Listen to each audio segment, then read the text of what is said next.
Support for this podcast comes from Frito-Lay and the 2023 Snack Bracket Championship. The Frito-Lay Snack-A Challenge is underway, and fans are voting on their favorite snacks to crown champion. We're talking about primetime matchups between the best 64 snacks in the land. Will Ruffles Ridges reign supreme?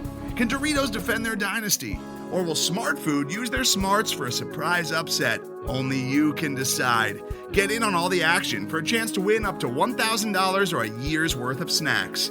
Let your snacks be heard. Just go to fritolaysnacket.sbnation.com to vote and enter for a chance to win. No purchase necessary. Sweepstakes ends April 3rd, 2023. Void where prohibited. Year's worth of snacks awarded in the form of 52 coupons, each good for one bag of chips. See official rules at fritolaysnacket.sbnation.com. Hello, friends. Welcome to Kirk Your Enthusiasm. I'm joined by Fred Katz of The Athletic, who is currently the New York Knicks beat reporter. But I met Fred Katz several years ago at Summer League. I'd never met him before. And he sits down next to me, and it's days after DeAndre Jordan had stood up the Mavericks. And you sat down next to me and you offered out your hand. And at that point, you were working with, you were doing some Clipper blog stuff for True Hoop. And just kind of cackling at me.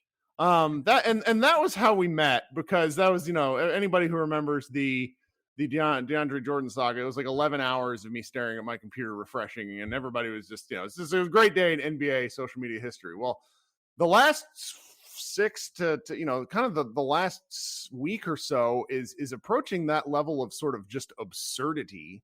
And it seems that Jalen Brunson has all but officially signed with the New York Knicks. And I had asked Fred on the show yesterday, and we've had a lot change in less than like 16 hours. So Fred, how are you, first of all? I'm great. I'm honored that I just show up in all of the lowest points of your Mavs free agency. That's what I was saying. I can't talk to you. Or wherever you go in your job next, like say you happen to just take a job with the Miami Heat in 2025, and then Luka Doncic is going to sign there, as I've been joking. Right. But you know what? We'll have a great podcast about it. So I have the first question that I wanted to ask you is, and this was saying it's really the same question that I had yesterday. Tim Cato sort of clarified this, that the Mavericks had known about that this was going on and becoming more and more likely for several weeks. Whereas me, kind of on the fan side of things, this has been 3 to 4 days of evolving stories. From your angle of things, if I'm understanding correctly, this has been the Knicks' plan for a long time. But at what point was there real traction for the Knicks? Has it really been since before the season ended, or is this sort of a recent, come together between the amount of money they're willing to pay and just, the situation in general? I mean, I think it depends on how you define traction, right? There were reports during the season of the Knicks really want Jalen Brunson. And the personal connections. I think you could argue there was traction for the Knicks in 20 some odd years ago when Rick Brunson became Leon Rose's first client, when Leon Rose was an agent at CAA, and he's now running the Knicks. I mean, this has built up for many, many, many years. Leon Rose has known Jalen Brunson since he was a very, very little kid. Tom Thibodeau has known Jalen Brunson since he was a very, very little kid. Jalen Brunson's dad, Rick Brunson, played for Tibbs when Tibbs was an assistant in New York, was an assistant for Tibbs when Tibbs was the head coach in Chicago, was an assistant for Tibbs when Tibbs was the head coach in Minnesota. And I think there's just been levels of buildup. I think the Knicks were on top of it all from a basketball perspective. I think it's very clear the Knicks were dissatisfied with the point guards that they went through last season with. They were 25th in points per possession by the end of the year. They were last in the NBA in assists at the end of the year.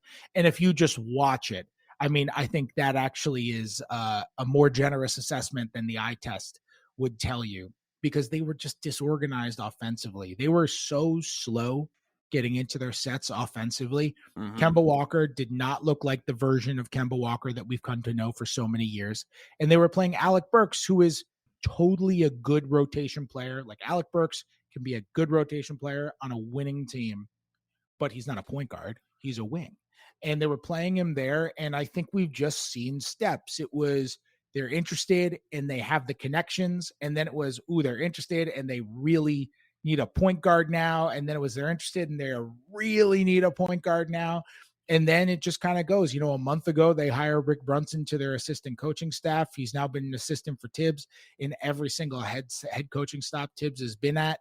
And it just kind of grows, you know, even at that playoff game, like, you know, the Knicks brass shows up sitting right next to the court in that Dallas Utah first round series. And a lot of the reaction publicly is, oh, they're just there looking at Donovan Mitchell. The Knicks have wanted to be players for Donovan Mitchell, but guess who else is playing in that game? Guess who else the Knicks are trying to be players for this summer? So I think it builds a lot.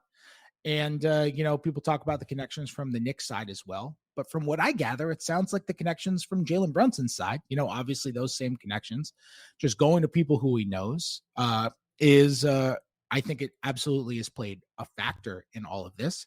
And they make the steps. They drop Kemba Walker on draft night. Okay, they're a little bit closer. You knew that that's when they had a really good idea that they were going to be getting Jalen Brunson. You don't make those moves if you don't have a good idea. And then they make the moves last night, and you're like, okay, they're totally certain this is happening.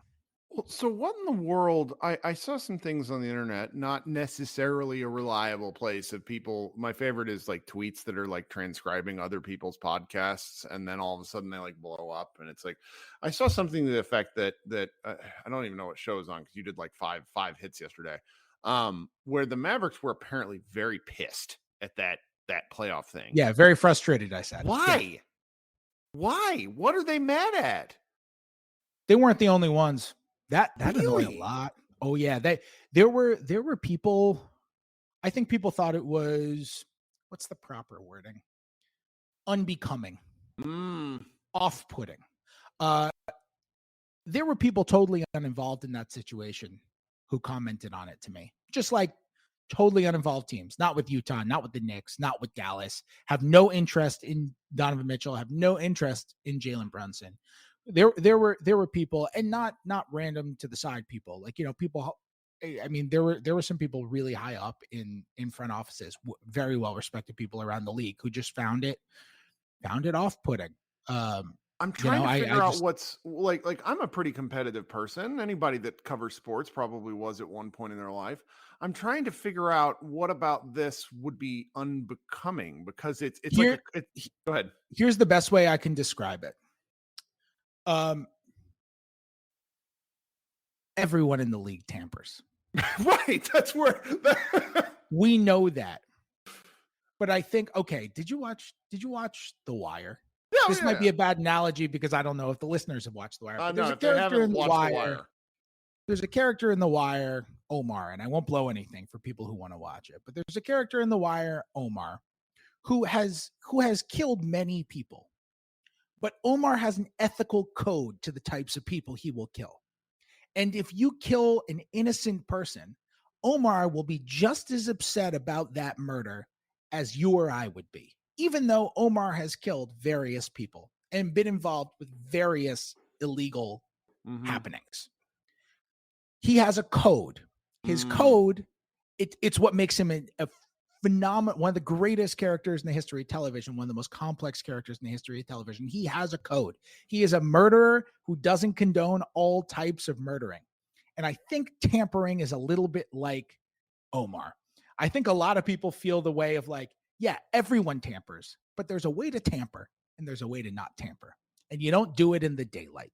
And I think that plays a big part of it, because there are a lot of people in the league who are paranoid about tampering from that end. And the fact that, by the way, we know all of this, and we're recording this at 11:15 a.m. Eastern time.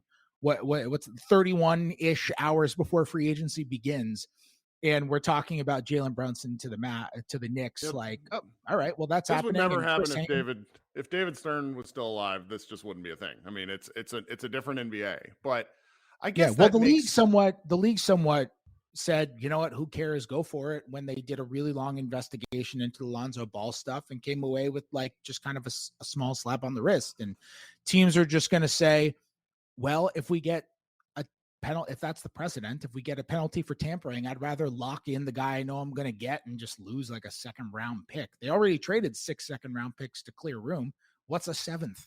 You Not know, the truth. So I think the league to some degree has incentivized it, which is not necessarily a bad thing if they don't care. I just find it disingenuous if the league says that like they care very strongly about tampering, and we'll see. I mean, an organization has to actually file tampering charges for somebody to actually get penalized for tampering. If nobody files official tampering charges, then it won't matter. The Knicks won't get anything for tampering anyway. And as you very well know, if the Mavs don't file tampering charges, it would be very, very, very far from the first deal that came out of tampering in which there was no tampering penalty for. It's just kind of the way the league goes now. Yeah, and reading in between the lines of your colleague and my former colleague Tim Cato's report, it feels like the Mavericks are considering it, but if I was to guess, it's a non-starter because it's like you said, that they were doing it so out in the open is one thing, but then there's like the family parties involved. Like, how are you proving tampering between family members? Like, what? Yeah. People are like the Knicks can, they have a great back channel to Jalen Brunson. It's like, no, they don't. They have a great front channel. What's the NBA going to do? Come through and say, you can't talk to your dad? I mean, I do think we're going to like, I think the most surprising and one of his reps at CAA is Liam Rose's son. Mm-hmm. So what? Liam Rose can't talk to his son. Jalen Brunson can't talk to his dad. Right. It's a non-starter. So I think the most surprising element for Mavs fans is Rick Brunson's inclusion in all of this, because he's sort of been very LeVar Ball-ish with his, he gave some incredible statements to Tim McMahon, and I feel that the Mavericks personally are getting worked to death on the PR side, where they're talking about how the Mavericks didn't offer Brunson a $4 for $55 million extension. I can do math. I watch basketball. Jalen Brunson, by December 10th of this past season, he was playing so well, there was no way he would have accepted a $4 for $55 million extension, because his buddy, Dorian Finney-Smith, accepted an extension like 2 hours after the trade deadline ended. It was never offered because it was, if it was never offered, in my opinion, it was never offered because it would have been insulting and he would have turned it down. It's a great Pete. Like, if you're really into this stuff, it's a wonderful he said, she said story where where the Mavericks are just getting bodied all over the place. And there's simply no like, I tend to want to crush the Mavericks because I'm just a combative fan and analyst. And I'm almost to the point now where it feels like from what I've the pieces, it sounds like this was close. We didn't understand this as Mavs fans, that this was a real possibility. Instead of the Knicks making a real pitch, this was already something that was trending that direction even before Jalen Brunson blew up in the playoffs and had a great game. And it sort of is what it is. I'm really glad to not process this the way I processed DeAndre Jordan, which was like in real time and being upset. Whereas everyone else's stories this week, when I talked to Jake about this, Jake Fisher, a Bleacher Report, he was told bad information and then had to walk it all back. And so it's like, if that story never came out, that, oh, Brunson is telling teammates that this is a done deal, I think that the narrative feeling, at least for Mavericks fans, is very different, because we went from being very excited to being very sad. I don't know. So on the Knicks side of things, I get the feeling from hearing you on multiple shows that you're kind of confused about how much this actually helps the Knicks, because I like Jalen, but three lefties. Me too. I voted him. I had a vote for Sixth Man of the Year in 2021, and I put him third on my Sixth Man of the Year ballot. I think he's a really good player. He's really good, but Nate Duncan had a tweet last night that a lot of the places he likes to operate are similar places that Randall and RJ Barrett likes to operate. It's really fun to have like a all lefty triple option, but if you're still, there's only so many angles that guys can attack from. So it's like, is this sort of a mislabeled basketball fit? Are expectations way out of whack here? What do you think? So to me, it's not even just the spaces that he likes to operate. It's actually the speed at which he likes to operate too. Because as you and I'm sure all of your listeners know, like Jalen Brunson he's excellent inside the 3-point arc. I mean, he was like 55% on twos last year, and he's so skilled. But with Jalen Brunson, it's not like there's some guys who are great inside the 3-point arc. Like RJ Barrett, for example, likes to operate inside the arc now. Like after the calendar turned to 2022, he took the third most shots at the rim of any player in the NBA. The only two players, shots, not a ton of them, but he's really good at getting there. I mean, foul drawing because he's a big guy. I genuinely don't say that with jest. I really don't mean that as a criticism. He was 21 years old, and he identified, you know what? My jump shot is not as good as it should be, but I'm really strong, and I'm really good at absorbing contact, and I'm going to get to the line a ton. And the only two players, he made a conscious decision on New Year's Eve. He sent a text to his trainer saying, I'm over missing these jump shots. I'm just going to the rim every time. And I think the self-awareness of that in a 21-year-old is actually extremely impressive. Yep. After that text that he sent to his trainer, only LeBron James and Giannis took more shots per game at the rim. And he got to the free throw line like 7 or 8 times a game, which is a fantastic number for a 21-year-old. Normally, guys that age are not getting to the line so often. And he was not efficient last year because the numbers at the rim were not at all where you want them to be. But I think that's a great first step. But with RJ going to the rim, the way he gets there is he puts his head down and he says, I am stronger than you. And so I am going to push you to wherever I want to push you. And he does it. He's quite good at it.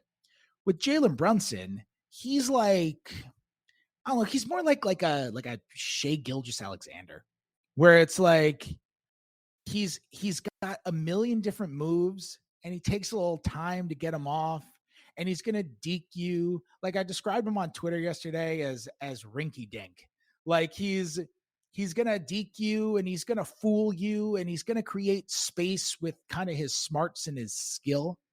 It takes an extra split second to be able to get off all the moves that he wants. And guys can collapse in off of Julius Randle. They can collapse in off of RJ Barrett. And we'll see what happens with Mitchell Robinson. He's an unrestricted free agent when free agency starts next year, but I think it's plausible the Knicks bring Mitchell Robinson back. And I also think it's plausible that if you go through all the advanced metrics and the tracking cameras and all that, and you find some advanced stat that says which player in the NBA spends the highest percentage of his time on offense in the paint, I think it's possible number one might be Mitchell Robinson because the Knicks use him. He other than dribble handoffs, he really doesn't do anything outside of the paint. And the Knicks use him as a really, really aggressive offensive rebounder. So it's just going to be a different experience. And I'm not saying Jalen Brunson is not going to be able to do it. I think good players are able to adapt, but it's going to be different than playing with, say, Maxi Kleber, where he can play with 4 shooters around him or even with 3 shooters around him, because playing with 1 shooter around you is a very, very different sort of thing. And we'll see. I mean, look, free agency hasn't even started yet. Knicks might have other complementary moves, which is why I'm not all the way in on that point yet. Because for all we know, they make some sort of shocking trade, or Mitchell Robinson doesn't come back, or they get Miles Turner, and now all of a sudden, like, that offense looks different. Or maybe RJ Barrett's shot develops. You know, he gets praised for having a notoriously great work ethic. So there are a lot of variables. So we'll see how it goes. But I do generally agree with that observation. I really grew to, I had kind of a 180 on Brunson to where I didn't understand that Rick Carlisle had essentially told him his role is to score, not to play make. Because there were instances in the previous 2 seasons before this one we just finished, where Brunson like wouldn't pass to wide open Kristaps Porzingis, like wild stuff where it's like he's either blind or he's doing something, because he's told a certain thing. And he really opened up his playmaking this year. I still don't think he's a traditional point guard. He's a score first guy. I'm going to be very interested to see how the Knicks use him. He's a lot of fun to watch. That much I think that Knicks fans will get a real kick out of his footwork, and because nobody really plays like him. in the league, in my opinion. He's kind of, he said something on, I want to say it was like JJ Redick's podcast, that he was a power forward in high school. And so he has all these ball skills, of course, because of his father and how he worked, but he had to play in the post a lot, and it really comes off. It's such herky jerky weird stuff. Well, this has been what I'd hoped for. I don't want to take up too much of your time because you're a busy man. I think I will see you in Las Vegas when I'm out there. Definitely. But you enjoy and try to get through free agency without losing your mind. It sounds like you at least will have a fair amount. And I could say this is a Mavs specific show, so New York people aren't going to hear it. It's sometimes it's nice to get new guys to write about new things, because it's like in an 82 game season, you kind of like Tim. I laugh with Tim about this all the time. It's like at a certain point, it's like, what else am I going to write? Like there's nothing else going on. So it's like totally. It's also nice to have new guys to ask them new questions. I was saying this to someone the other day, like fans, a common critique from any fan base of any group of beat writers is they just ask the same questions after every game. And you know what? Sometimes fans are right. Mm-hmm. Sometimes it's 63 games into a long, difficult season, and you ask a question, you're like, wait, have I asked that 3 days? Yeah, you give them the old talk about. Yeah.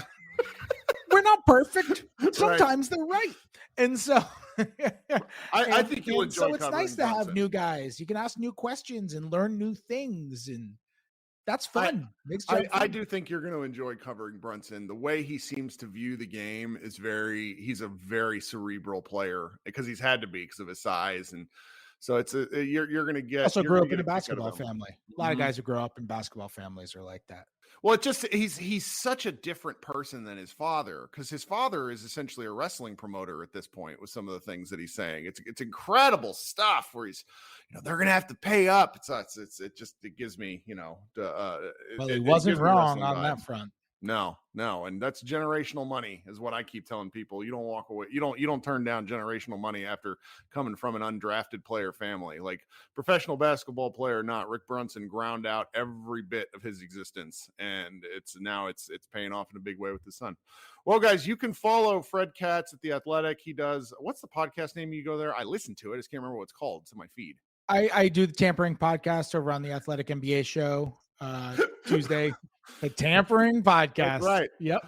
That's great, man. You can't see on video, but as soon as I said tampering, Chris just started cracking up as if, wow, that's poetic. That's great. Well, and you can read Fred's work at The Athletic. If you don't subscribe to The Athletic, you should absolutely do so. It is worth the money every single year I pay for it. Not to mention that the simple fact that those damn pages don't have ads, which is glorious. Thanks, Fred. I will, maybe we'll talk during the season, but it's often very hard. Otherwise, I will see you in Vegas. You have a good day. All right. Thanks for having me. Today's episode is brought to you by Cars.com. With over 2 million vehicles and 50,000 more added every day, Cars.com will match you with the perfect car for you, your budget, your life, your style. And if you're ready to say goodbye to your current car, Cars.com will get you an instant offer to cash it in. Just start by entering your license plate and get matched with a local dealer who will write you the check. So whether you're looking to buy or sell, just go to Cars.com. It's magical.